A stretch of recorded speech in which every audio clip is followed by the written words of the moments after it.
Everyone. Glad to see your faces. Let's start with just our quick land acknowledgement as usual. This one is specific to Toronto because that's where ICL is located, but you might have one for your specific area as well. So Takaronto or Toronto is on the traditional territory of the Haudenosaunee speaking nations, including the Huron-Wendat, Petwan, Seneca, Mohawk, and was most recently joined by the Mississaugas of the Credit. This territory is covered with the Dishwantwan Spoon Wampum Belt Covenant, an agreement between the Haudenosaunee Confederacy and the Anishinaabe and allied nations to peaceably share and care for the lands and relationships around the Great Lakes. What this means is that by living and working here, we all have a responsibility to the environment, to each other, and treat each other with peace, friendship, and respect.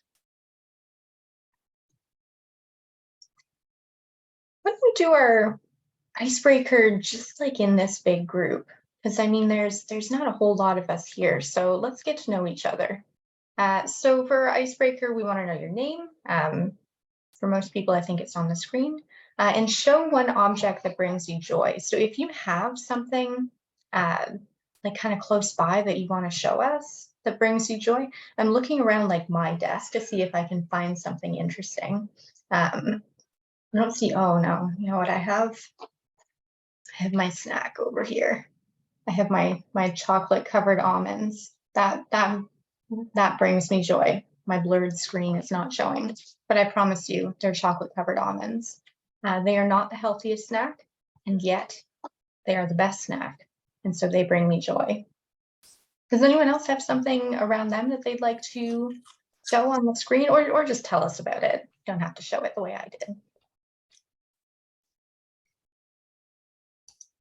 I could go. Hi, everybody. I got my camera off because of eating my dinner.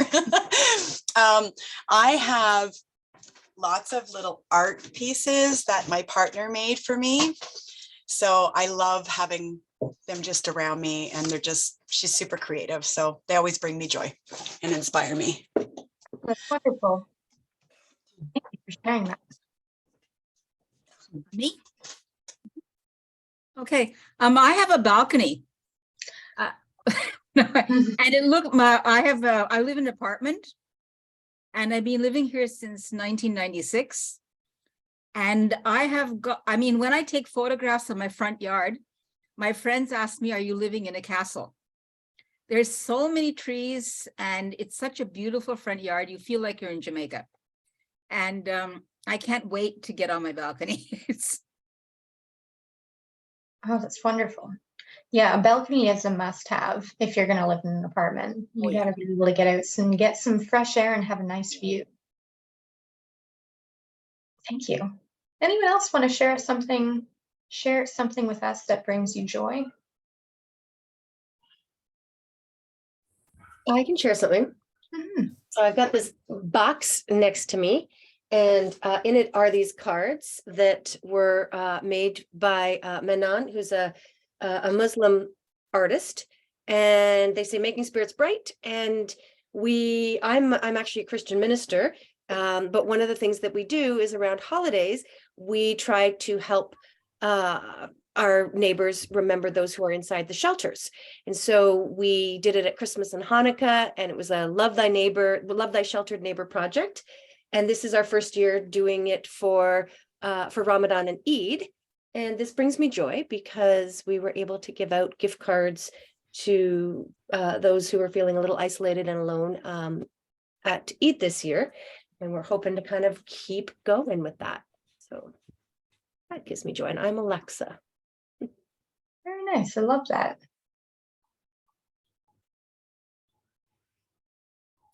I can go next. I am going to show, my name is Mel. Hi. And I'm going to show you, I don't know if you can see all my plants here by the window.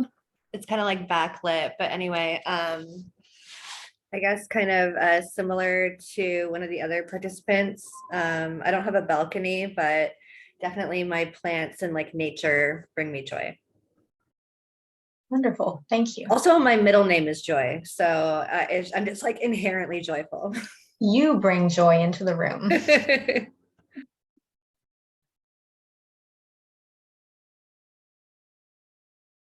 Anyone else like to share? I'll jump in real quick. My name is Jose. I'm a little bit late, so a little bit flustered still. But this is a little 10th Doctor plush toy that my fiance, who was then my boyfriend, gave as a part of a Christmas present one year, a couple of years ago. And I was not a Doctor Who fan until I met him a couple of years ago. So this reminds me of him and all that we mean to each other together. Oh, that's so nice. Thank you for sharing that. Anyone else like to share something? You don't have to if you don't want to, but anyone who would like to, we'd love to hear from you.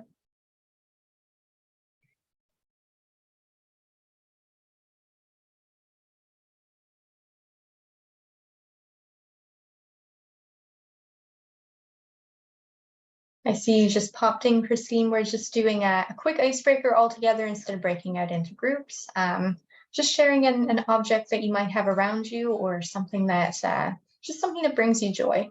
Starting off with some positivity for this session. Love it. Is it my turn? It sure is. Don't put you Amazing. on the spot. So I have right beside me, I've got a lot of little objects right beside me that bring me joy. But this is one of them. This is Fong from Reboot. Hi, I'm Christine. And Fong is a very wise robot that is in the cartoon from the 90s that I absolutely adore. So Fong is not my favorite character, but he's pretty cool.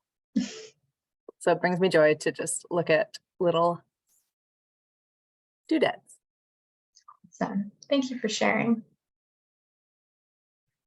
Okay, if no one else would like to jump in, last call, or we're going to move on.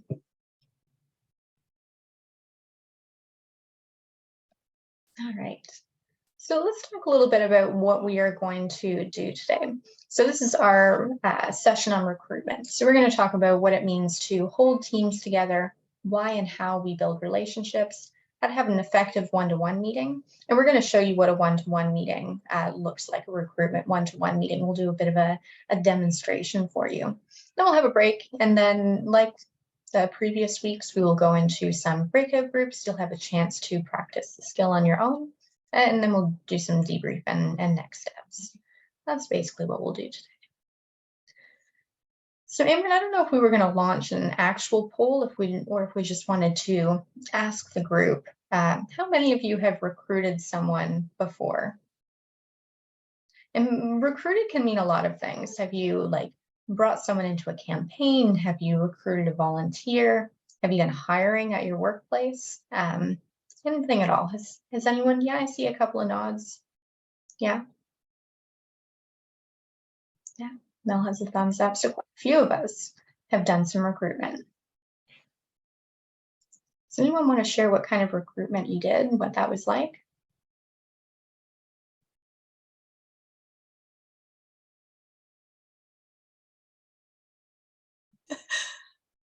I could go. I don't always want to be the first one though, so I'm trying to wait to see if there's somebody else who wants to go. I've done recruitment. So at work, we've often done a lot of recruitment, trying to suss out what needs are around positions, but also growing programs too. For instance, a peer program, which Mel here also knows about, but we, trying to figure out how we want to structure the program and recruit the people necessary for that. And then that second part, it's about, identifying the job description and the scope of the work and doing the posting, setting up interviews, going through, talking and discussing afterwards how the interview went and that kind of thing. Yeah, long process, working with HR, working across different teams. Yeah, it's quite an involved process. So that's definitely recruitment for hiring purposes, but I think we'll see a lot of the skills that you do for that kind of recruitment are totally transferable. It's very common across a lot of different kinds of recruitment we'll be doing. It's awesome. Thank you for that. It is a very in-depth, purposeful process that you go through. Anyone else want to share some recruitment that you've done in the past? I can just add on to what Jen was saying. So yeah, Jen and I work together. I hope that's okay that we share that. But just this afternoon, we were trying to get creative about a position because we've been trying to recruit and fill it for some time and weren't successful. So it's sometimes about being adaptable and creative, and can this full-time position become part-time positions, and how can we create pathways for folks that are in other positions to make other roles more accessible or remove barriers by changing the role slightly or changing parts of it, when you actually aren't getting any candidates at all, or like very few, or just not the right candidates. Mhm. Yeah. Yeah. So it's about adapting yourself, seeing where you can break down some barriers, where you can make changes in order to make sure that you're getting like the right person in the right role. Some. I mean, Amrit and I have some experience in recruiting too, because we recruited all of you guys to be here. Great. Thank you for sharing all of that. So where do relationships fit in terms of recruitment and organizing in general? So I am organizing the who, so that's the people, to accomplish what, which is the goal. We talked about that quite a bit in the first section about our organizing statement, what our goal is, by doing specific strategies and tactics, by a timeline, because of a theory of change. I don't think we've gone over the theory of change yet, but I think we will go over that one eventually. And you'll see how that kind of ties everything together. So for this one, we're talking mostly about the who. Who am I organizing and what am I trying to accomplish by bringing those people together? And we're going to do that by forming a relationship with them. You can just recruit random people off of Facebook to get involved in something, but by forming a relationship with them, we're going to be far more successful in our recruiting. So we're going to talk about how to form those relationships. The first thing we want to ask is, what holds a campaign together? And we're defining campaign as, as the specific, like, strategic campaign that you're putting together to try to win some sort of change. And for this context, we're talking a lot about housing. But you can draw upon some of your past experiences when we think about this, not just about what holds a campaign together, but what holds a team together in general. What brings together a group of people and keeps them, what's the glue that keeps them together? So let's take some ideas, and I'm going to move out of sharing the big screen so that Amrit can type on this and we'll be able to see all the responses. So feel free, put it in the chat, open up your mic and let us know. What is something that holds a campaign or a team together? What do you need to keep everyone together? Mel says shared goals. Yeah, absolutely. Trust, 100% trust, and a common purpose. Yes. Respect, communication. What do these things look like? Jose, can you tell me what does respect mean among a team or a campaign?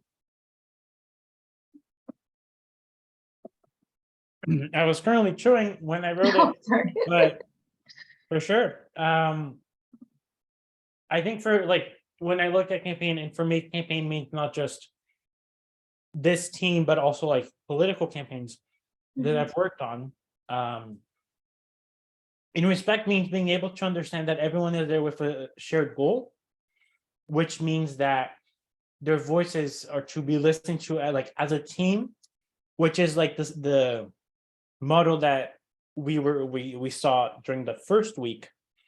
So instead of one person making all of the decisions, one person might have more of the expertise. So let's say the candidate in a political campaign knows what they want for their campaign, but the expertise actually lies on the entire team. So that respect needs to be widespread and understood as a way of working together.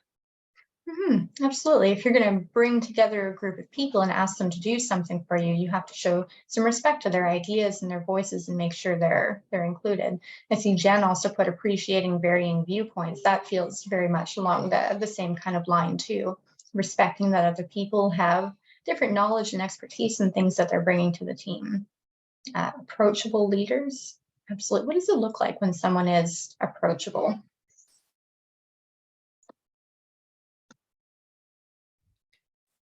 I think it has something to do with being genuine, and just being open. And, I think of specific leaders like that have that it quality kind of thing, like a Barack Obama, like a Jack Layton, like those kind of like that warmth, that warm strength, and that like calmness about you, that calm strength. Absolutely. And I don't know if maybe you did some research beforehand, but we're actually going to be talking about Obama's campaign as a successful one later. So you're already on the ball. And of course, Jack Layton, we love Jack Layton at ICL. So we totally appreciate that viewpoint as well.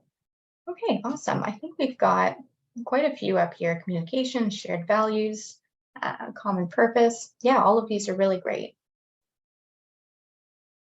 We'll go back into our slideshow mode.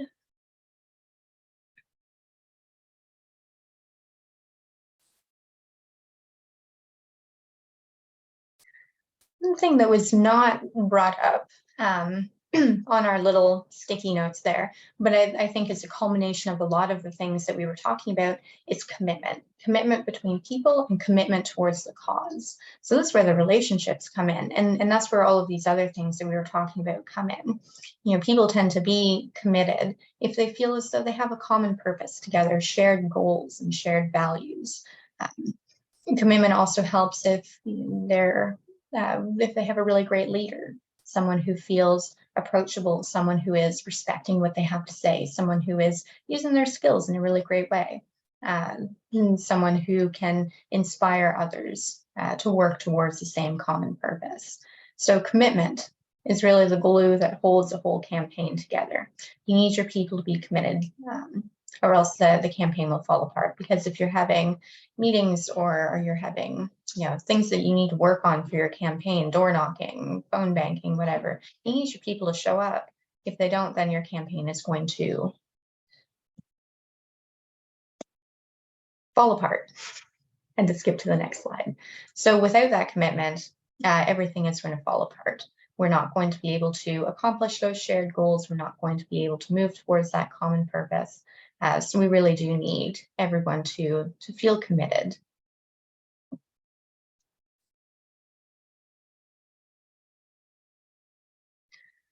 So we wanted to ask, what are some of the best practices? And I'm going to have to stop sharing this big screen again. There we are. What are some of the best practices you have when you're working with volunteers, or something that you've experienced yourself as a volunteer? And when we say best practices, we mean something that worked really well. So if you can think of, a time that you worked on a campaign or were a volunteer, what worked really well for moving that campaign forward?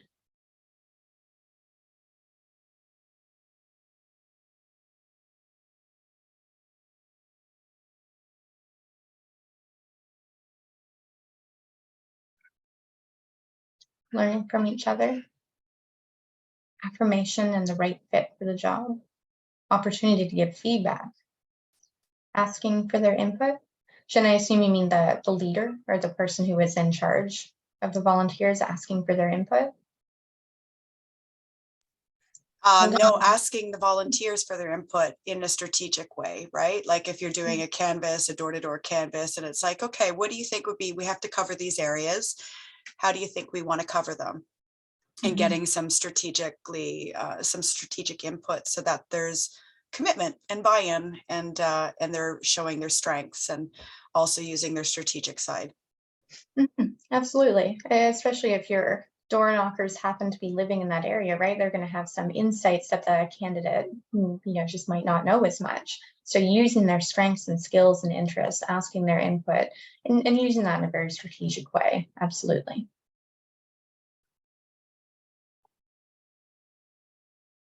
Anything else? Anyone have anything in particular that really appealed to them in a campaign that they've worked on?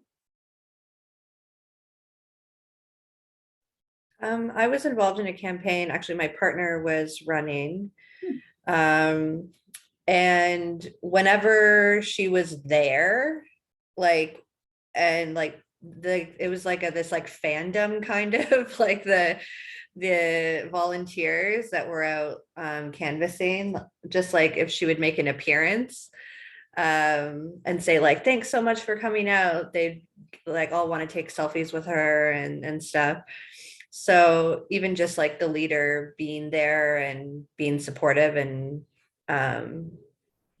being grateful for the work. Yeah, being very visible too. The visibility is really important. I feel like I've lived in some ridings where you would see the candidate or the MP or the MPP or city councillor out all the time, and it built a lot of trust because you knew who they were, you recognized their face, you knew that they'd stop and talk to you.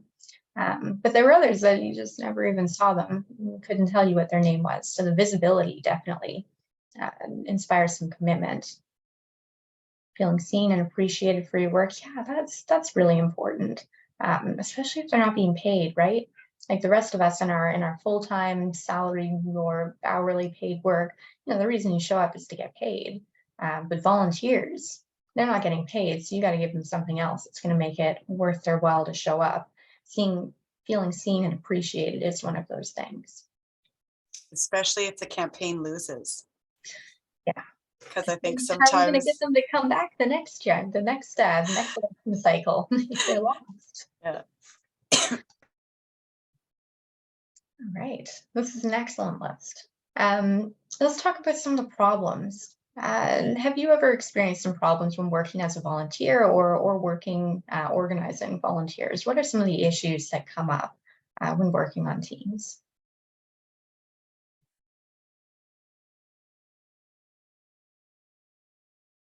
This is usually the one that gets a whole lot of feedback. I think just about everyone has been on a team that just didn't function. Well, Feeling like someone. Go ahead. I can say that it's irritating when the leader has already decided what they're going to do, and it's just paying lip service to the idea of input. Oh, that's a good idea. Let me think about it, and then all the ideas are disappear. Yeah, I think that goes back to asking volunteers for their input, but in a strategic way, because there are some things that the leader is going to know that they're working on and that isn't going to change. But like, don't pretend to ask people for their input if you know that you're not actually going to change anything. The input needs to be in a really clear and meaningful way, not just, like you said, lip service. Someone is doing more than the others. The leader doesn't take input seriously. No clear roles and responsibilities. That's a really good one. Not leveraging volunteer strength, no proper communication. These are really good ones. Too many cooks in the kitchen is what I got recently. Yeah. Sometimes it's not an effective leadership style either. I feel on this particular session topic, I always tell the story of being in my undergrad, and I was on the social work student council, and we had all kinds of wonderful ideas about the things we were going to accomplish. And I think there were like 20 of us somehow who were on this student council with all the different committees and members at large and all of that kind of stuff, which was impressive considering we were a cohort of, I think, 50 people. So almost half of us were on this committee, and we all had these wonderful ideas. And our leader decided that she really wanted input from everyone. She wanted it to be a very fair democracy, which meant that every single issue had to come to a consensus. Consensus is wonderful. I am totally a fan of fair democracy, and I think everyone should have their input. If you want 20 people with very strong voices to all agree on one thing, and if that thing is what kind of pizza we're going to purchase for the next meeting, you are going to be there for a real long time, my friends.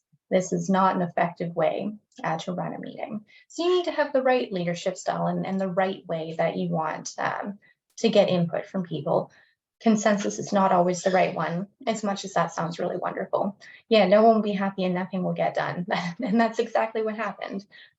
No one was happy, and we didn't end up accomplishing any of those really great things that we wanted to do.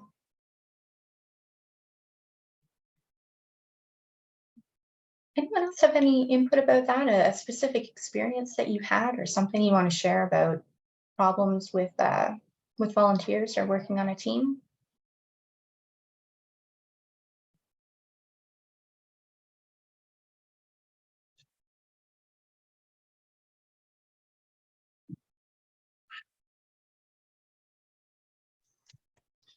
Um, well, I think that there's times where I've worked on various teams and various campaigns and stuff. This kind of goes back to feelings of respect, are sort of foundational, you know, bottom lines and what's expected. You know, having important meetings and then somebody not bothering to show up at all after committing to taking on a role in that, or somebody coming in halfway through it, expecting to be updated, but not giving any kind of, hey, thanks, you know, heads up, I'm going to be late, or, you know, just kind of disrespect in that sense, like just not respecting the structure that was agreed upon in how we're going to operate and move through certain structured aspects of the work, like meetings. Mm-hmm. Yeah. And it could cause a lot of resentment, I think. Mm-hmm. Yeah, absolutely. And there's lots of reasons that could happen. It could be a lack of commitment. It could be someone just not having an understanding of their clear roles and responsibilities. It can also be people sometimes just saying yes too much. We want to make sure that we're not burning out our volunteers and that they're being very realistic with their time and what they can actually commit to. It's really wonderful when someone steps up and says, yep, I will take on that task. But if they can't realistically complete it, then that's going to be an issue for your team because that task needs to get done and you're going to get to your next meeting and it's just not, it's not there, it's not finished. So that's an issue. So making sure people are realistic, that they're respectful of the structure, respectful of other people's time, and respectful of their own limits too. It's okay to say no, especially if you know that by not fulfilling that responsibility, you're going to be impacting the entire team. So encouraging people to be realistic, I think, is very important for any sort of volunteering. Honestly, just everything. It's important for work too. All right. This is a great list. Thank you, everyone.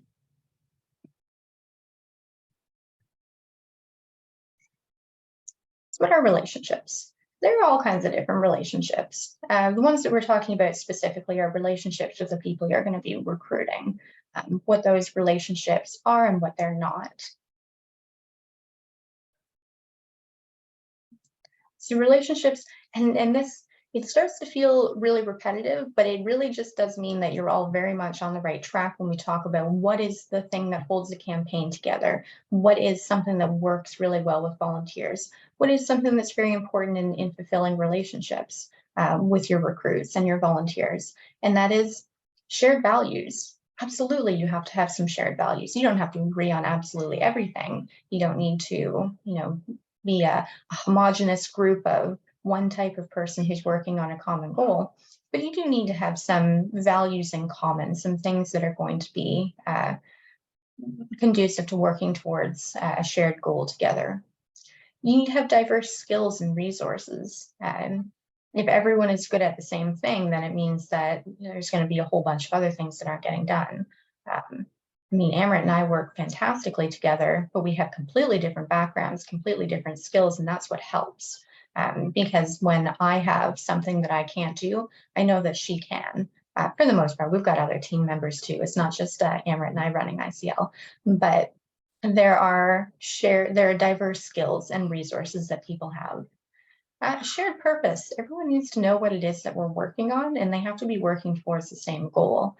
You might have different sub goals that you're working on, different things that that you personally are working on, but there's some sort of common shared purpose by the end. And that can be, getting your candidate elected, getting someone hired for a role, getting all your door knockers out there to knock on a certain number of doors. There are varying levels of commitment. We need to reward diligent commitment and be gentle with the others. Yes, I really love the being gentle with the others part too, because we can acknowledge that there's maybe a lot of reasons why people aren't able to commit. And we don't want to just, straight out punish people and say, yeah, you suck, like get off the team. You're not fulfilling your role. It can be a question of what's going on. Did you overcommit to this? Do you have something happening in your life right now? Is there anything I can do to support you to be like a member of this team? Do you need to step back a little bit? Because that's okay. You can say no to things. So we want to be gentle with people and understand that there's all kinds of reasons why people might not be living up to the commitment that they had made. So being gentle. I mean, sometimes people are just disrespectful and aren't being a team player, and we can be gentle and then say, sounds like this isn't the right team for you. So thank you very much, and bye. Shared growth and learning. We don't want to be stagnant as a team. We want to be working towards things together. We want to be learning together and from each other, and we want to continue growing. And then at the bottom of it all, in bold right there, commitment. We need commitment in our relationships.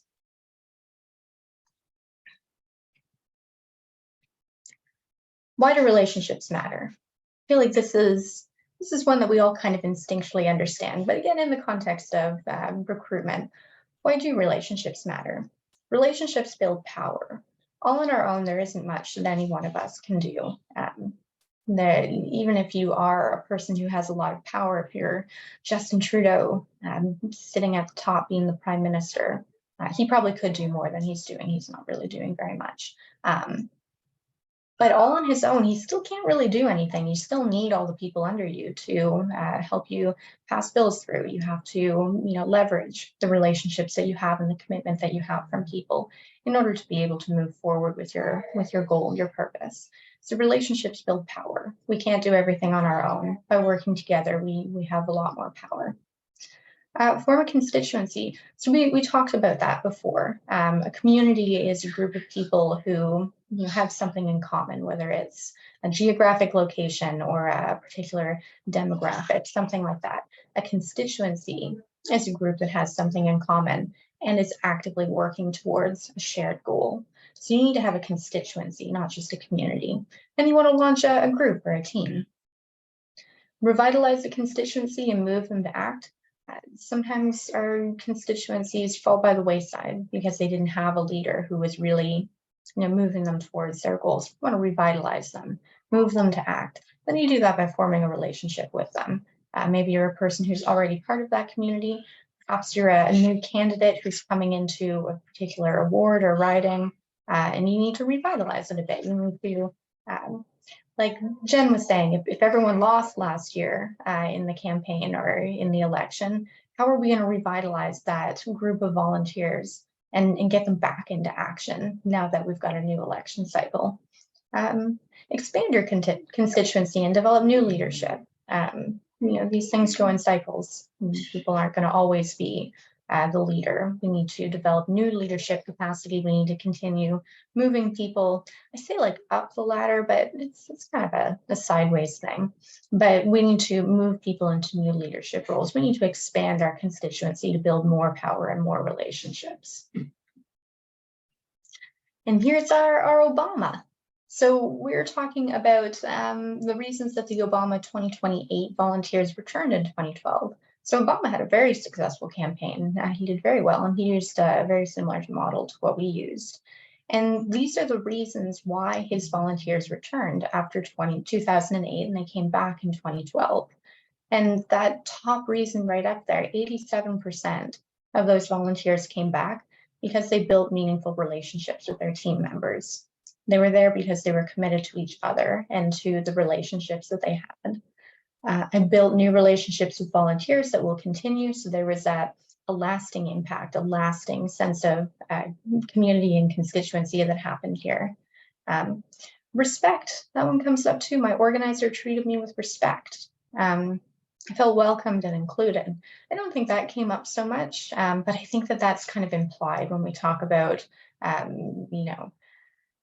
shared values and diverse skills being included and wanting people who have different knowledge and skills all together. But we want to be very purposeful with that too. We want our volunteers to feel welcome and included. My time was used effectively. No one wants to feel as though their time is being wasted. I was given a clear sense of how my efforts contributed. So that's feeling heard and seen, and that your efforts have been appreciated. And I built a meaningful relationship with my organizers. So it's all about relationships and the values and the resources that go into relationships. So Obama did very well in this, and obviously he became president too. So clearly something was working for him in terms of working with these volunteers. So these are the reasons why people came back.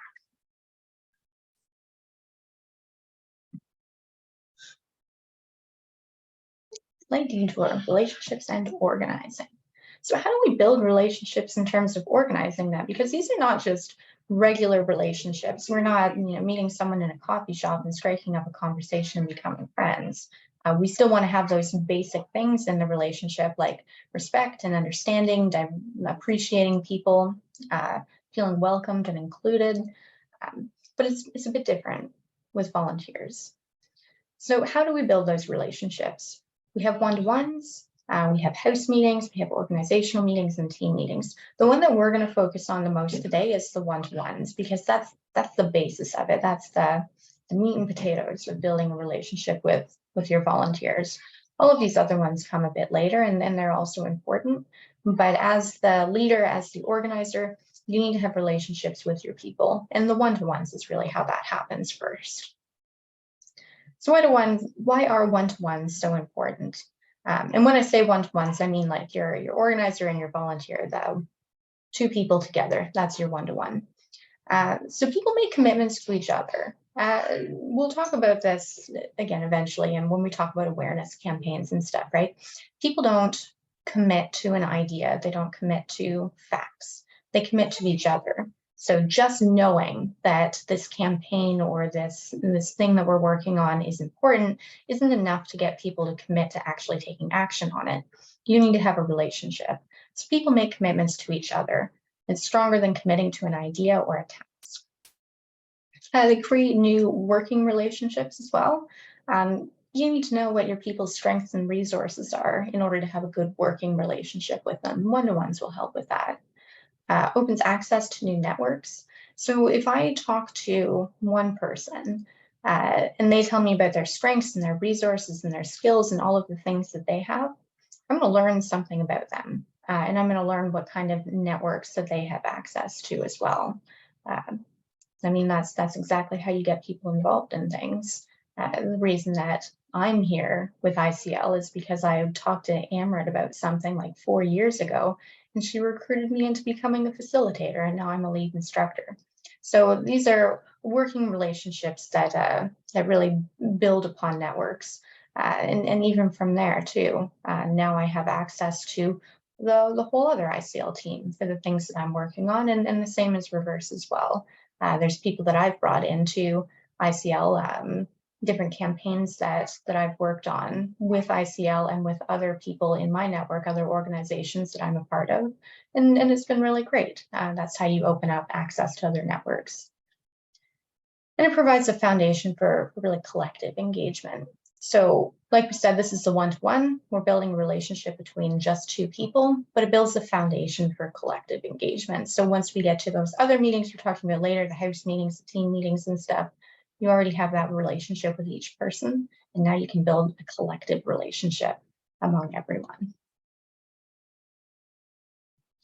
Throw back to when ICL met in person. We used to have these lovely like chart paper and stuff, and we would draw all kinds of stuff on it. That was always really nice when we used to be able to meet in person. Not so much now, although it does mean that we can now meet people across Canada, which is great in another way too. But we talked about relationship building. You catch their attention, you hold their interest, you explore their interests, their knowledge, their skills, their resources. There's an exchange between two people, and then you get commitment from it. So the one-to-one is a public relationship. So does anyone know what I mean when I say a public relationship versus an intimate relationship? What is the difference between the two of those?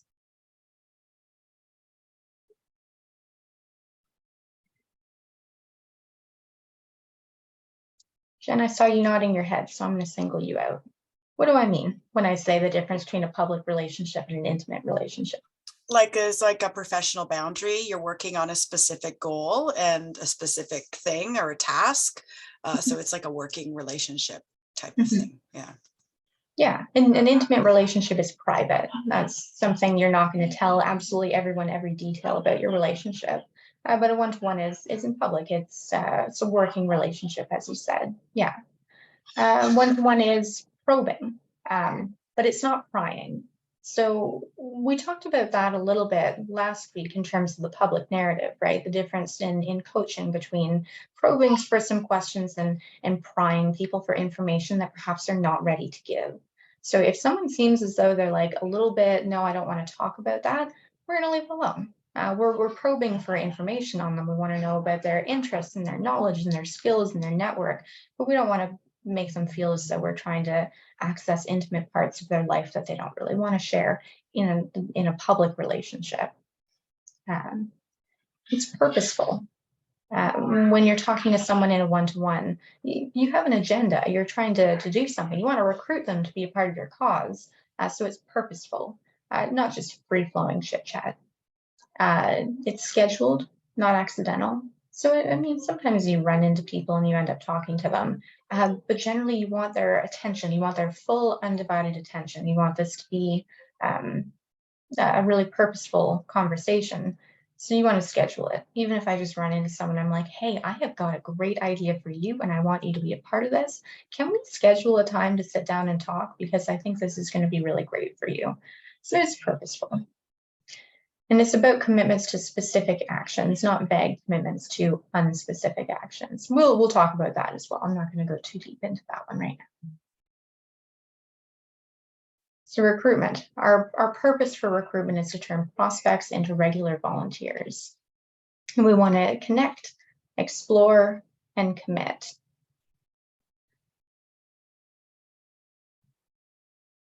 So does anyone know what I mean when I say connect? Does anyone see share stories and see the connection perhaps to our last session? Can anyone here tell me about how you think that our public narrative might fit into recruitment?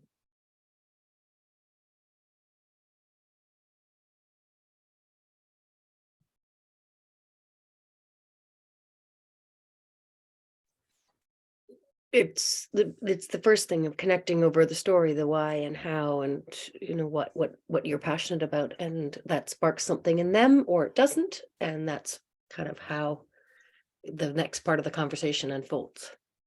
Mm-hmm. You're establishing yourself as someone that they would want to be in a relationship with, a working relationship. You're telling them about why you care about this and why you're a good leader, why they should want to be involved in the thing that you're trying to convince them to be a part of. Jen, I saw you unmuted yourself too. Well, what Alexa said, I think, but also too, like you're really, I think, like, for instance, if you're talking to somebody, you're organizing a neighborhood campaign, and you know that there's certain things in the neighborhood that you both are going to connect on, you're probably going to share a story that you know, like who your audience is, you know, like, you know, I lived here for 40 years and I could tell you that this, you know, smart center coming up is just going to be devastating for that park. And then, you know, they have kids because you've seen them in the neighborhood and that draws them in. And then you can share stories based on those details. So it's, and then it allows them to open up and share their own story. And it kind of, yeah, sort of like it's almost like an agitation. It could be an agitation tactic as well, into like the point of moving somebody into action that through that connection, if that makes sense. Yeah, absolutely. That's the purpose of the public narrative, is to inspire others to want to take action on that. Yeah, for sure. And I like what you said too about that your narrative might change a little bit depending on who your audience is. So you have your standard public narrative that you've created, and then it changes a little bit based on what is the topic of the day, what is the issue that you think this person will care about, how can we engage that person specifically. That's why we practice our stories enough that we can kind of go off the cuff a little bit, be able to, share a little bit of something that maybe you didn't go in prepared for. You have enough that you can go off script. So yeah, so you share your stories and explain the strategy.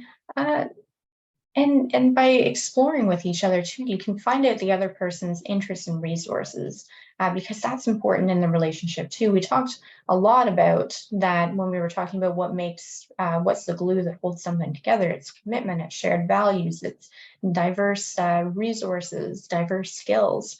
So you have to know. You have to know what the other person's values and knowledge and skills are. So you have to explore that a bit. You have to get to know the person. It's not enough for me to just go and parrot my story and then say, okay, are you in? Because I haven't learned anything about them yet. And then I don't know if I'm going to be using them effectively.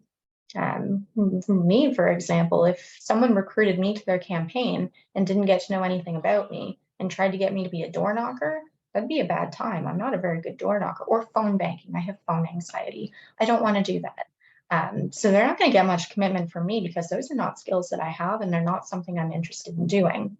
I'm excellent at math, though, which is weird for a social worker. You want some Excel sheets done? That social work student council that I was on, I was the treasurer because that's what I'm really good at. So don't make me be a door knocker. Don't make me be a phone bank person. Let me maintain your spreadsheet for you. I'm good at that. So you need to find out what their interests and resources are. And then you need to ask them to commit. You need to make a hard ask.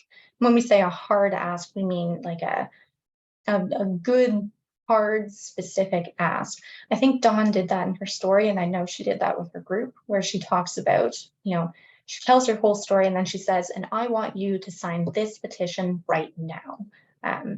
That's not a wishy-washy thing. That's not, I'm doing something, please be a part of it. It's, I have a petition, sign my petition. Here you go.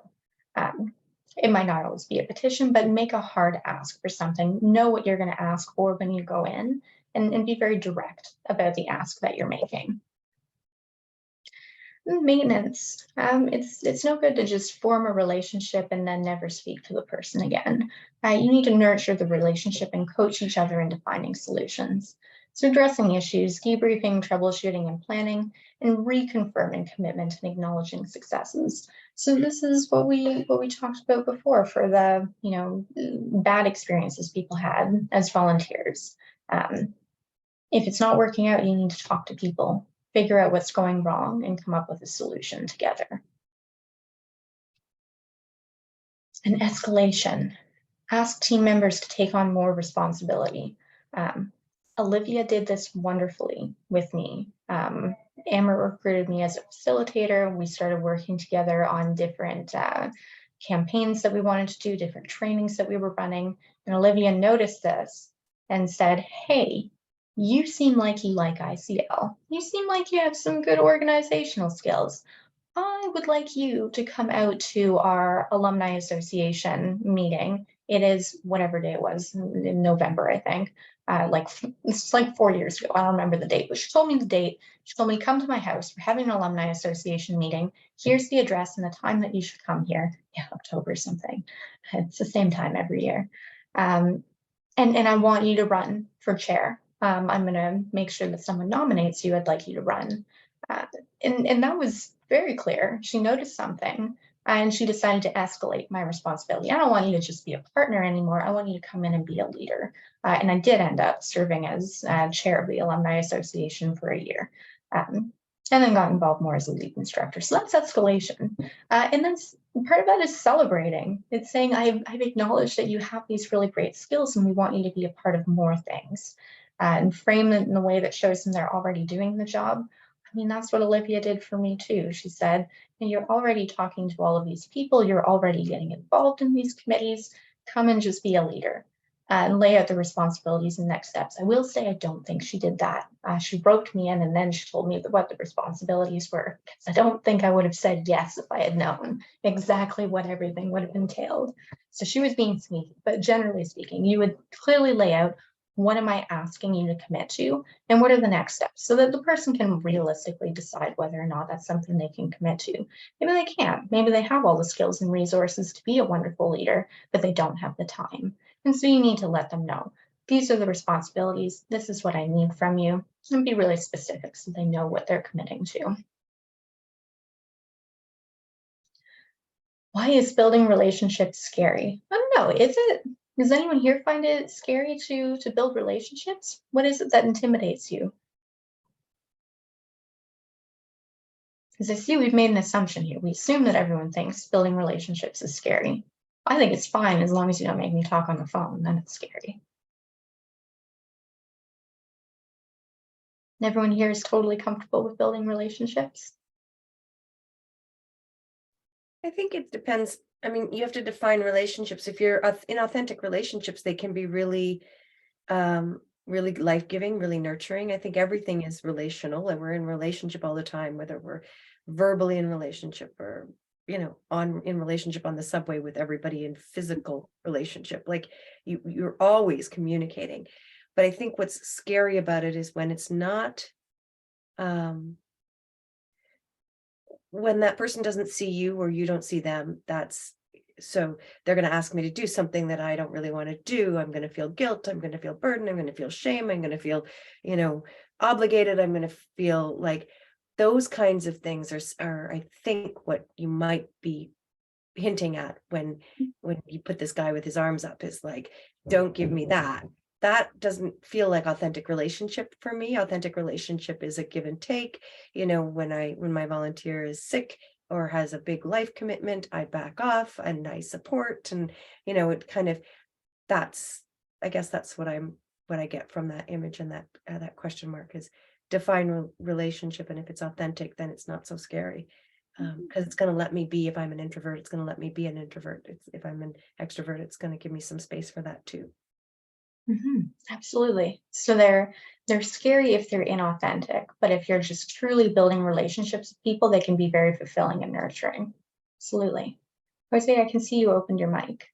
Yes, I think part of the answer that I have is relationships are scary because they come with vulnerability, right? Like in learning about the other person, you learn about their vulnerabilities and whatnot. And so it's scary, because you have to be able to, in an authentic relationship, hold the space for those conversations to happen, but also for me to self-disclose my vulnerabilities. Sometimes that's scary. Absolutely. I mean, we talked about how you're going to share your public narrative in some ways when you're building relationships. It can be very scary because you are being very vulnerable in that situation. I'm telling you a story that is very it's very deep for me. It's something that talks about my vulnerabilities, things that have happened to me in the past, things that, you know, maybe I wouldn't advertise all the time, but yet I have to be vulnerable in order to build that relationship with others, to establish myself as a trustworthy person and a person that has some sort of authority to lead. So yeah, absolutely, that can be difficult. And I can see Mel said maybe not scary, but tiring. Yeah, especially when it's with a lot of people and you have to maintain those relationships and escalate them and remember all of the different nuances for every person. And it can be very tiring, absolutely, especially if you're an introvert. I'm an introvert. I find that difficult sometimes, because you just need to shut off sometimes. And which is an important thing to acknowledge in yourself as well. When do I also need to back off and need to share some responsibilities so that I can do some self-care too? So I think that is something we ask of our volunteers, be very realistic in what you can commit to, but we don't always ask that of ourselves. So we need to model that as a leader too.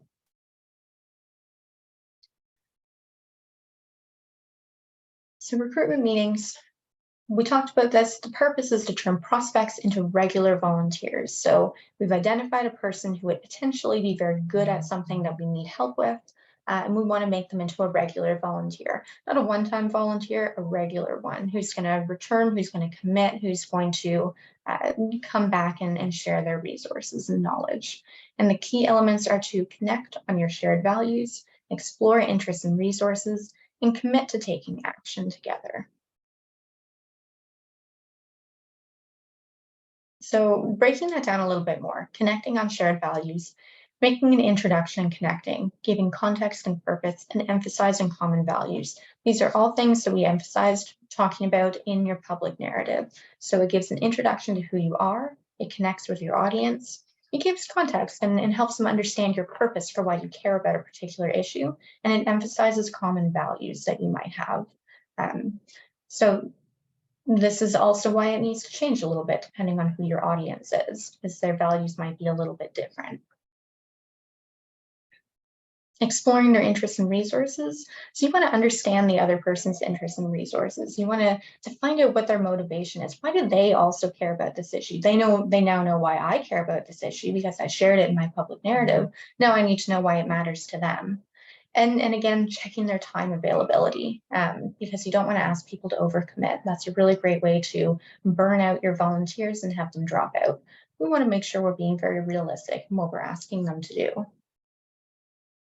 Because the next thing is to make hard asks. So I need to know, can I only rely on this person to sign my petition because it's something that takes them 2 seconds, and maybe share it with their, their networks? Or can I recruit them to like really be involved in this? So presenting a challenge and a solution, stressing some urgency, and being very specific in your request for action, and end the meeting with an understanding of the next steps. So you don't want your volunteer, your potential volunteer, to go away confused. They need to know exactly what you're asking of them and what the next step is going to be, or else they're not going to follow through because they have no idea what you're talking about anymore. So this is just the summary of all the things. And a checklist. That's mostly for all of you. So the next thing we're going to do is we are going to demonstrate, what do we actually mean? What does this really look like? I don't know about you, but just reading it on the screen is not enough to really understand the nuances of this. So we're going to demonstrate it for you. And by we, I mean Amrit. Amrit is going to show you what it looks like. She's going to recruit you for something. So Amrit, do you want to explain what you're doing? And So, first things first, we're gonna need a lovely volunteer, one of you, to be someone that I recruit. So basically what we're gonna do is we'll go through a little bit of a role play where I will recruit someone for anything that you guys want me to recruit someone for. If you have a specific goal in mind, what we need this person for, let me know. I can try my best to recruit this person. And then basically what we'll do is you'll watch, you'll observe, and kind of see, like, was I able to hit some of those pieces in that checklist, which I'm about to paste into the chat as well? Was I able to find that, give them context? Was I able to find that shared value? Are there common organizing interests that we have? Are there resources that I have that they might need, or vice versa? And we'll do a bit of a debrief on that. So is anyone willing to be our handy dandy volunteer to be recruited? Don't all jump at once. Don't be shy. It can be towards anything. I see Alexa, you put your hand up. Sure. It's hard to know if anyone else is out there right now. So yes. Yeah. That is fair. And okay, what should I recruit Alexa for? What do you guys want me to use?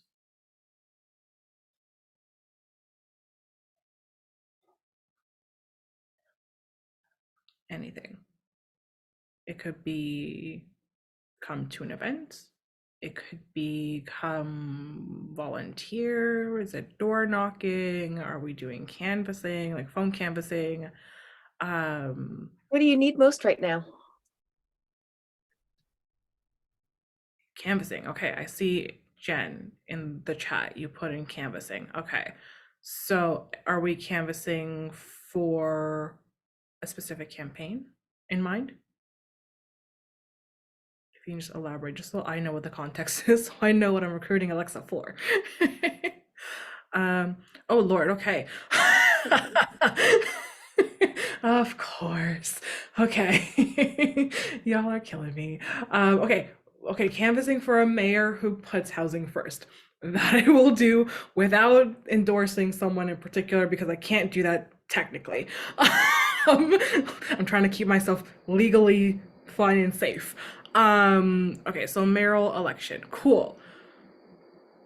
All right. I'm gonna also just spotlight myself and oh, I lost Alexa on my screen. Uh-oh. And Alexa. And add spotlight. There we go. Okay.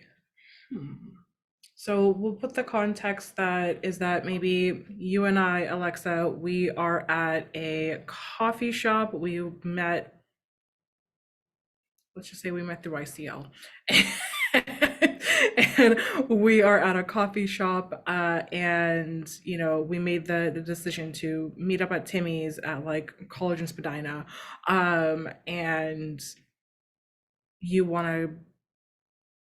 you're concerned about housing. I don't know. We'll see. I'll have to figure this out as I go with the role play. And Mel, if you can time me, because I think we have what, 10 minutes to go and do the fishbowl. All right. So, hey Alexa, how are you doing? I'm doing okay today. Thanks for asking. How are you doing? Not too bad, not too bad. Thank you so much for meeting with me. I know that you were hoping to get involved, and you know, you indicated in our past conversations that housing is really a very big, you know, it's an important piece that's close to your heart. And you know, when we last chatted, I know that you're also in Toronto, and at least for me, I don't know if this is the same thing for you, but I'm seeing quite a few issues that have been arising, you know, in Toronto specifically. Like for example, there's the rent evictions, there's like my landlord is trying to pull some funny moves right now. He's trying to raise my rent quite a bit. And unfortunately, you know, it's not the first time I've heard of this happening. And I feel like it's like a very common and unfortunate thing that's happening right now. There's not, I don't know. Is that something that's happened to you so far? Like, you know, why housing? Like, why was that really a big piece for you? Well, it's funny you're asking today because I was just down at City Hall deputing on the warming centers. But what I really wanted to talk about and what, you know, was clearly in the report was like that it all flows to housing, right? If we have a backlog of rent, affordable rent, and right now I think it's like 1% vacancy, right? Like it's harsh out there. And you've got rent evictions, as you said, and you've got the increase in rent that you know was sort of stagnant for a while and now is like growing. You've got people who can't get into rental units, who can't live close to their work, but then also you can't get people out of the shelter system because there's nowhere for them to go. And so I'm seeing and feeling pretty devastated by the effects on the most vulnerable, who are in our city parks and on our streets, and those who would be housed and want to be housed if we could find safe, affordable housing for them. So I feel like it's one of the biggest issues we have right now. You know, climate change for sure, but housing intersects with poverty, with so many other issues, gender and mental health and race and all these other factors that play into to housing. So I feel like it's a really, really big topic. Oh, 100%. Like, I feel like every other day I'm hearing something or seeing something in the news where, you know, I think for a 1 bedroom right now, it's in the downtown core, it's like $3,000 a month, which is wild. Like, who is that rich? I sure as hell not. I have a mortgage on a small house and it's less than that. Which is insane. Like, this is just, right? Yeah. Yeah. So how can anybody afford that? I don't know. Exactly. Like even for myself, like I'm considering, you know, moving into a little bit further away just for affordability purposes. Like I can, you know, I'll miss my 10-minute walk to work. But you know, it's getting kind of wild. And I feel like you know, we've been wanting a change and we've been I know that people like you have been doing a lot of good work to try and get that change going. And but it gets hard, you know, when it comes to talking to folks. Like you said, you were in City Hall today, doing a deputation and everything. You know, even with that, like, how do you? I'm just out of curiosity. Like, how do you feel when you went in there and you were able to speak, like, you know, speak and say what you had to say? How did it feel doing that? Did you feel like you were heard? You know what's very cool about that is the discovery that like that we all have a role to play, right? Like that every voice matters, and that when we step in and take action, it's almost like, I don't know, that the image of the bucket that overflows, like each drop, right, eventually will tip it, and that's the goal, right? That's not a one person. It's not going to be me, it's not going to be you, right? Like, how are we, you know, what small thing can I do today that would lead to the change that I want to see, that we want to see? And you know, there are days where I'm exhausted and I don't want to do anything, but there are days like today where it feels really good because we actually got the committee to unanimously vote to declare homelessness an emergency, a citywide emergency. So, you know, our bodies and our voices and showing up, it actually does matter. And we never know when it's going to matter. So that's the hard thing, I think, right? Like, you know, they talk about Rosa Parks not being the first one to actually sit down on the bus. So all those other nameless people, but that led and inspired and moved, and then there's this shift, right? And so I think that's how I feel about it, is like there are really good days, like today was good. There are other days where you don't see the change, but if you can trust that, like our lives and what we do with them matter.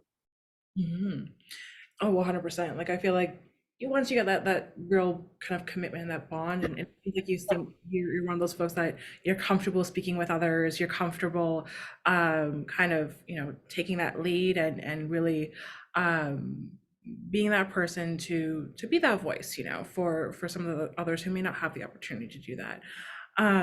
Is that something, is that like a fair assumption? Is that something that you do like to do, or am I just completely off book here? No, I mean, I think I do. I really like people. I really like inspiring. I really want to see a change. So I think all that's really true. Thanks for noticing, because you know, we know each other that well. So that's pretty cool. Yeah. And I know that, you know, with the city and all, Toronto's in a very interesting situation. We had a fun little scandal a few months ago with our previous mayor.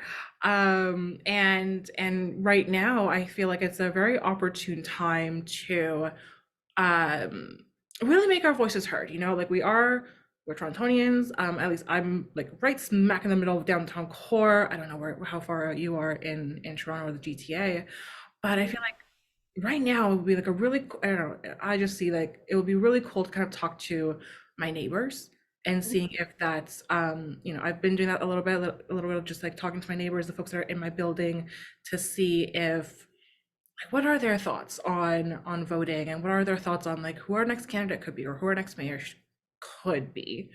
Yeah, like what are your thoughts on that, and how do Like, you just randomly go up to them? Like, how do you do that? So I did one thing where in our building, I've been here for about 3 years. 2 of those 3 years were pandemic based. So I wasn't able to meet my neighbors, but we had a holiday party just last year. And I felt like I was going into kindergarten, like for the first time with the holiday party. I'm like, oh my God, I don't know a single soul here.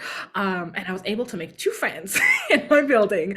And, you know, we do these monthly or bi-monthly at this point, like spa hangouts where we'll kind of just get together, talk to one another, catch up with lives. But then also, I don't know, it's just the organizer in me that kind of pokes a little bit of like the political junkie in me is like, so what do you think about this policy or this piece that's happening? And you know, with the election, I saw in the last mayoralty election, the voting poll was in my building.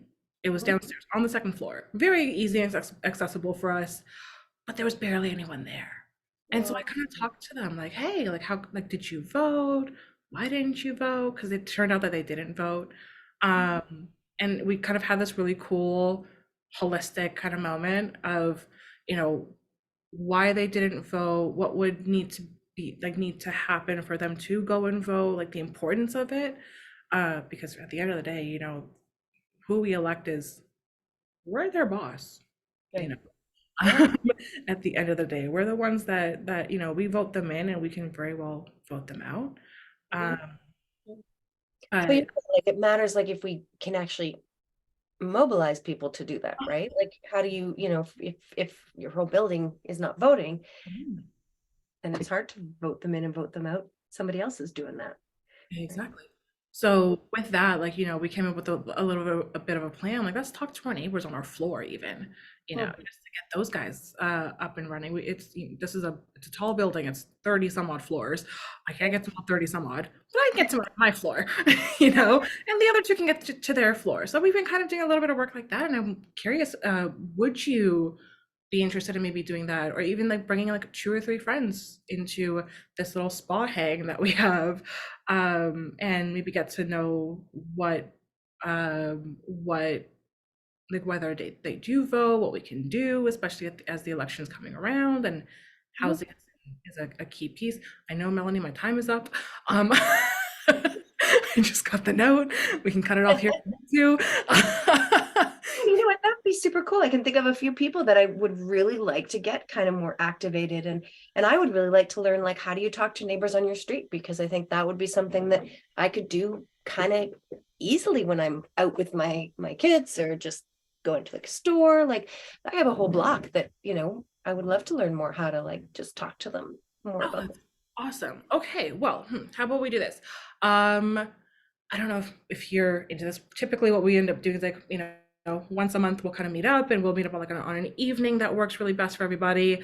And we either just do like a let's go to the sauna in the building and hang out, or go into the hot tub and hang out, or barbecue or something. If you're interested in that, we could do one in like the next. Let's pretend the weather's really nice next week. Let's do one next week at like maybe Wednesday evening, 6 p.m. Like, does that work for you? That sounds amazing. Thank you so much for asking me. Amazing. So then maybe what we'll do is we can do a potluck style, and you can let me know who, like your friends, your other neighbors, whoever it might be, let me know how many are going to show, just so we can, you know, kind of coordinate that, and how much food and drinks, always food and drink at these kind of meetings. That's the blue. Awesome. Thank you so much. I'd love that. I will let you know. Can you give me a couple of days just to organize it, or even till tomorrow, and then I'll get back to you. How am I giving you my card? Here's my phone number with my email and everything on it. And yeah, you just keep me posted, and I'll follow up with you in a couple of days. I will do that. Okay. Thank you. Bye. And scene. Wonderful. Thank you. Only a little bit over. And I mean, realistically speaking, a coffee conversation would be longer than 10 minutes anyways. This is a little bit pressured. So you both did very well. Thank you.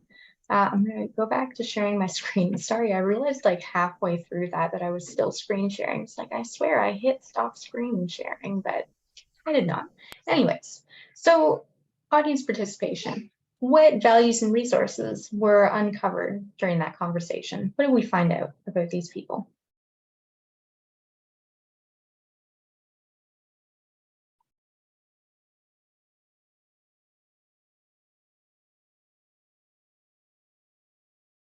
Well, on a very base level, we found out that they both care about housing.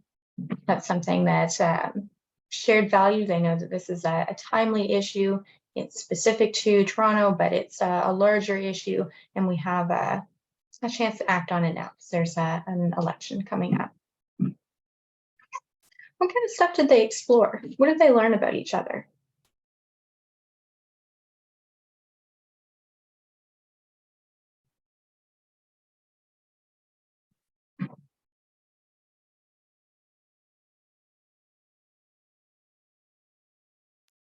Yeah, Mel, I see in the chat you put that we like to talk to people. Yeah, and that's really good to know. Because like I said, you need to find the right person for the right job. If Amber was trying to recruit me, canvassing would probably not be what she was recruiting me for. But she found out that Alexa likes talking to people. And so that's something that she could recruit her to do. Connections was made when Alexa said her mortgage was less than some people's rent. Yes, you could kind of see that switch when they both became very enthusiastic about talking about this. Like, yes, isn't that ridiculous? Isn't that such an awful thing? Like, why? Why is that something that's happening? You can see the urgency and the passion kind of kick in there. Yeah.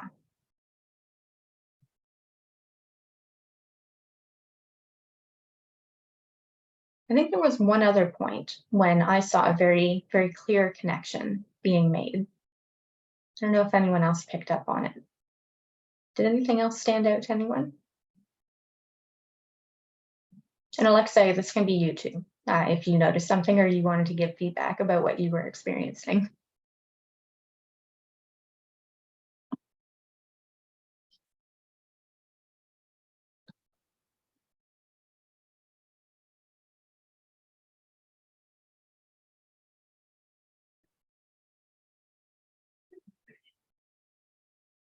Well, I think for sure when we start talking about rents and the city, the opportunity that we were in with the mayoral election was also an exciting moment of, right, this is a moment, you know, the scandal might have been the best thing that ever happened to the city.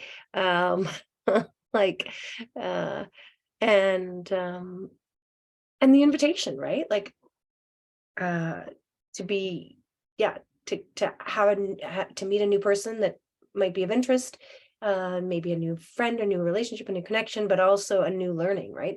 Yeah, I'd like to learn how Amrit does that thing that she does on her floor, right? So there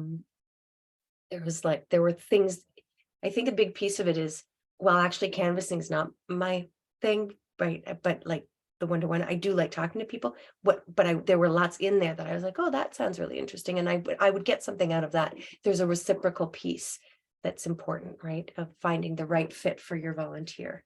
What is it that I always talk about abundance, right? That we give from our abundance. It should feel not burdensome or guilt driven, but what is it that you have an abundance of and could give and do, right? Mm-hmm. Yeah, absolutely. And that was an interest that was uncovered. It wasn't just, this is something you're already doing. This is something you're already doing, speaking to people, doing deputations. I can see that you're very good at this. Would you like to learn more about how to canvass? Because I think you could be great at that too.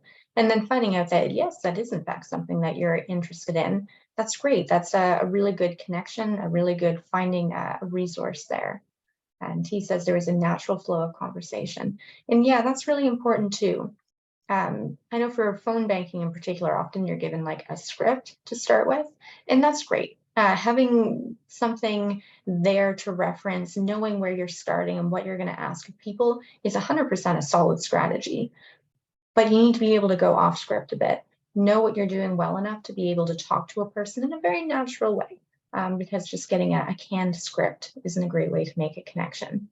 And it's okay if you kind of stumble sometimes. It's okay if you have some ums and ahs and let me think for a second, because it's very genuine. That's a conversation that you have with other people. So it's okay if it is just that natural flow of conversation. It's not just a speech that you're giving. So yeah.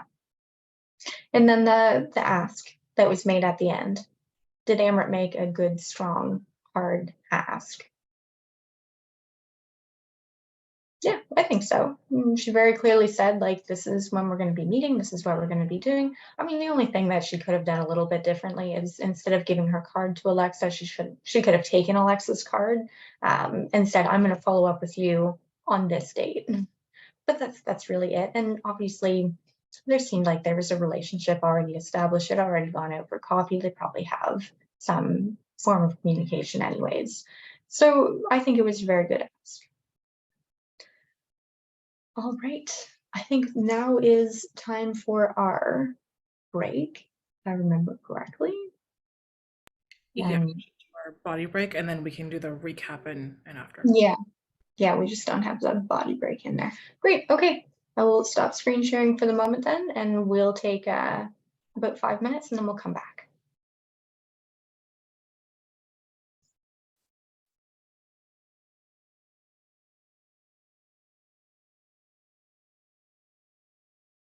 Okay, so just to recap what we spoke about, because in a second we're going to be asking you to do the same thing.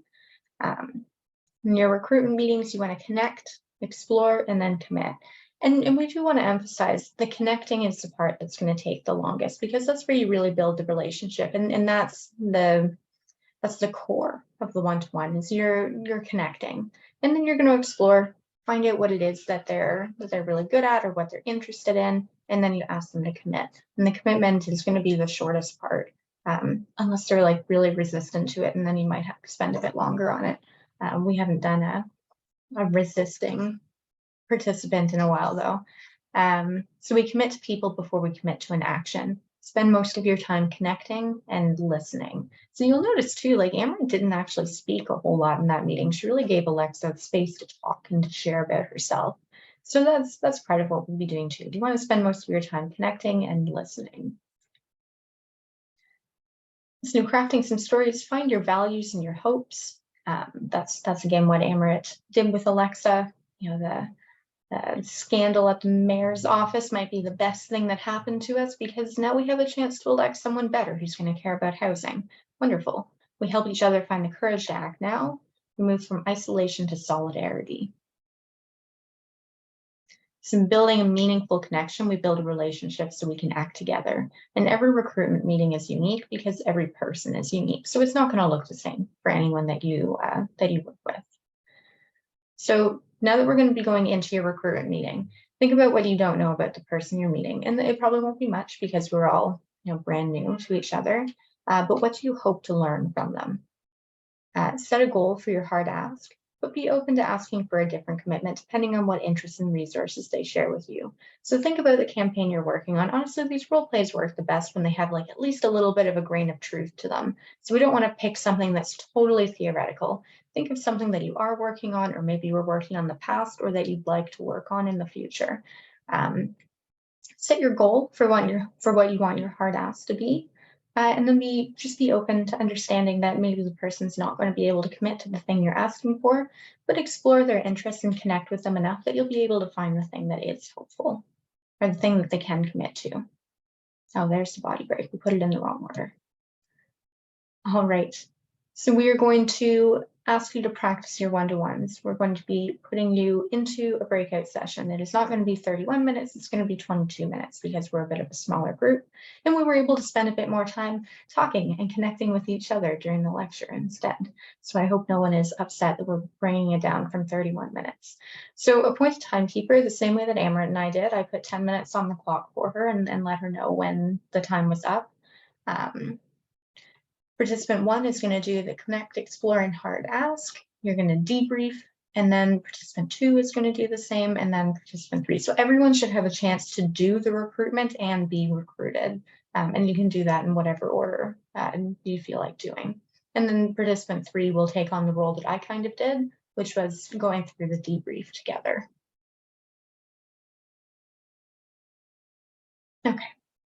So we're going to break you out into your groups then. I believe that Amrit has them ready to go. So you will not be with a facilitator, but Amrit and I are going to pop into the groups to check on you, see how you're doing. If something is going real wrong, just pop yourself out of the breakout group, come back to the main session and talk to us, and we'll come in and give you a hand. Alrighty, I'm going to open the rooms now.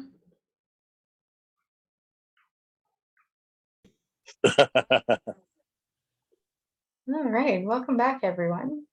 How did it go? What did you think? Yeah, I see some thumbs up. Yeah. It went well. Good. It went well. I liked it. Yeah. I feel like we were just getting started, Joanna and I. We just got warmed up. We were starting to get all revved up about like housing issues. And but yeah, it was fun. God, that is so true. Oh my God. Cost of living. Yes. It's true. Like Oh, yeah, fantastic. I think I think the challenge there is kind of like, okay, so we want concrete action, we want some other thing, and we want some other stuff, but I think if you bring up I don't know, things like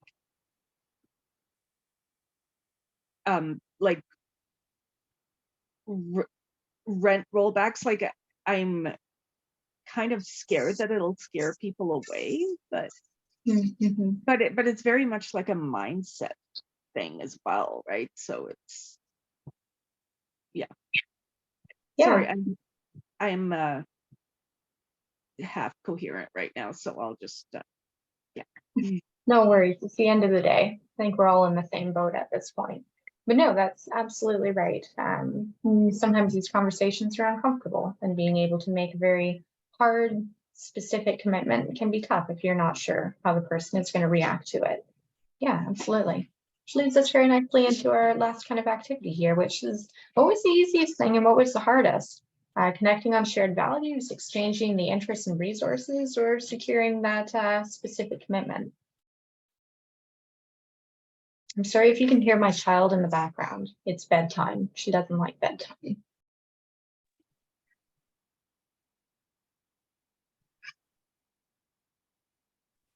I would say in our group it was all pretty easy. Like our conversation flowed, and then we had Larry came in like after, so like a third person, and then we did another one, and there was a lot of shared values and a good flow of conversation, and we like got the commitment pretty early, and then we could kind of forget about it and like deal like with the details at the end.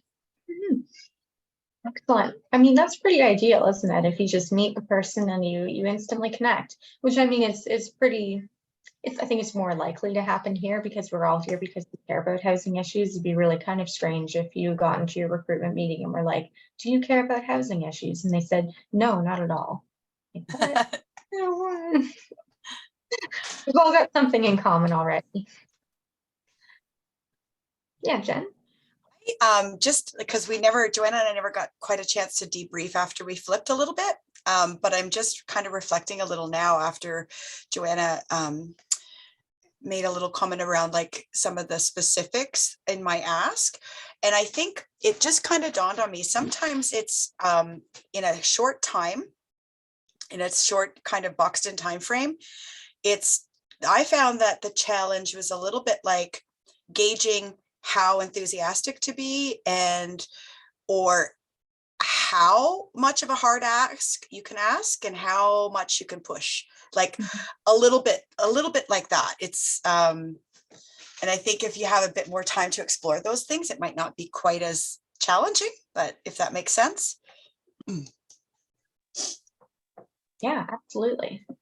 Yeah, actually, if I may bring something up, like I'm a professional accountant and I have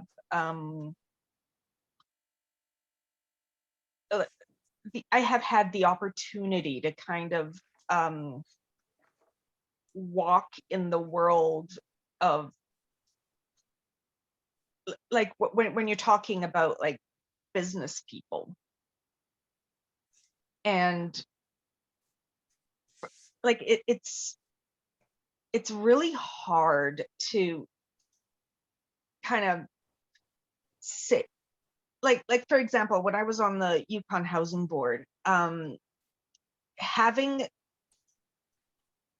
there were people there that were on the board for like 10 years, and then they worked for the corporation before that, and they were talking about, we have to get these people into home ownership and we have to give them like sweat equity, and then they have to have sweat equity in their house, and these are the safest loans that we'll ever make. And it's whereas like getting people to kind of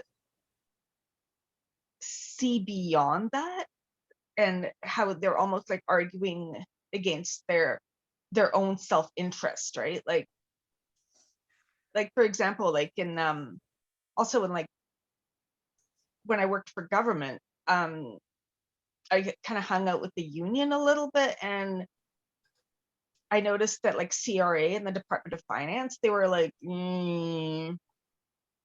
I don't think we need the union, right? So there was always that air of superiority, and it's kind of like trying to figure out where people are, right, with their, I guess, differing perspectives from where you are, I guess, or kind of trying to figure out what I Yeah. perceive to be their blind spots. So.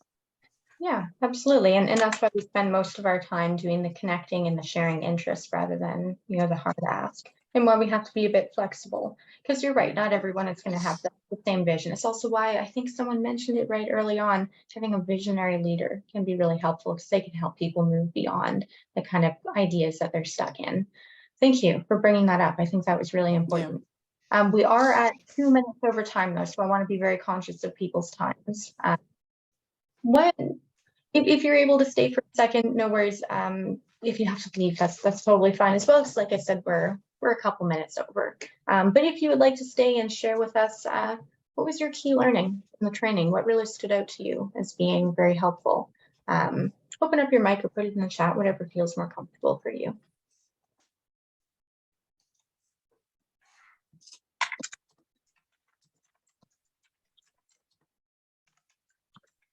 I think the concrete checklist, like I think I do a lot of these things already, and just having it listed as it's affirming, and it also is a good reminder if I'm ever in a meeting where I'm a little more nervous about it and less feeling comfortable kind of winging it. It would be a good resource to be like, okay, or if a meeting goes really bad sometime, I might be able to look back at this and be like, what did I miss? Right? It's nice to have a checklist sometimes of steps and goals. Yeah, it makes it very structure. Yeah. Structure. Yeah. Mm-hmm. Yeah. I've seen that in all 3 of the comments we've had so far. Just having that structure helps it be purposeful and make sure that you're not forgetting anything. Yeah. And it can also help to move around, like, to time. It's like, oh, you have this you sort of in mental checklist or checklist. It's like, oh, okay, I've just found out one of the key things that I wanted to find out. Now we can move to exploring and connecting on that. Mm-hmm. And it's sort of, it really helps to move things through in a nice, timely way too. Mm-hmm. Absolutely. Which feels efficient. Yeah. And then the same as last week, we want to hear your roses, buds, and thorns. What's something that worked really well, something that had potential, and something that needs change? Because again, we're going to be stuck together for a couple more weeks. So if there's something that's not going right, please let us know so that we can make sure to try to change it up for our next session.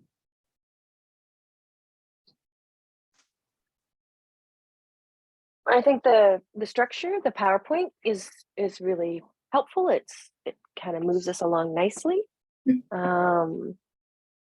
I think the practice stuff is good. I think one of the things I'm wondering about, but I don't know if this is just a personal thing or if this is a group thing, whether we are a lot of us already doing some of this stuff or know some of this stuff, and whether we should be diving a little deeper or further faster, or I'm not sure. So I'm wondering about diving deeper, I think is what is in some of these things. Yeah, no, absolutely. That's what we said from the beginning. We had a much larger group that we thought we would right at the beginning. And we said, some of this might be a refresher for some people. Some people, they might be already doing this stuff. Since we have a bit of a smaller group now, I think it would be totally fair to kind of find out where other people are at. And if we want to do more in-depth stuff, or if we do need to really cover the slides and the bases. Yeah. And having said that, I have a board meeting next week, so I won't be here for whatever you take us deeper into, but I'll be back again the week after. So well, you can always watch the recording afterwards. That'll be available. Thanks, Melanie. I will do that. Anything else before we move on? Yeah, Jen. I really like it when we're able to see everybody. It makes you just feel a little bit more like we're all really here. But I totally get that you know, turning cameras on and off is also a practical thing when you're, you know, juggling to go to the bathroom or, you know, those kinds of things.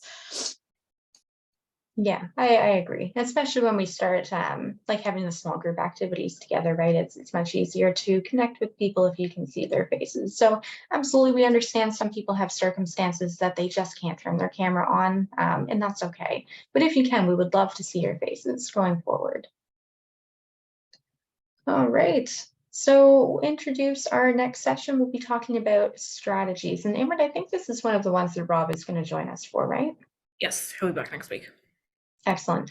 Rob is excellent, very, very knowledgeable about this particular topic. I'm really good with public narratives, and I know the strategies and tactics. Obviously, I'm an instructor here, I know it, but Rob like really knows it. So I think you're all going to really enjoy hearing from him next week. And we should be able to really go in depth too, because like I said, he has a wealth of knowledge and experience. So if you have really in-depth questions, feel free to stick your hand up and ask whenever you want to. All right. Well, thank you all for being here. And we will see you next week, except Alexa, who we will have to miss. Thanks, everyone. Bye all. Bye.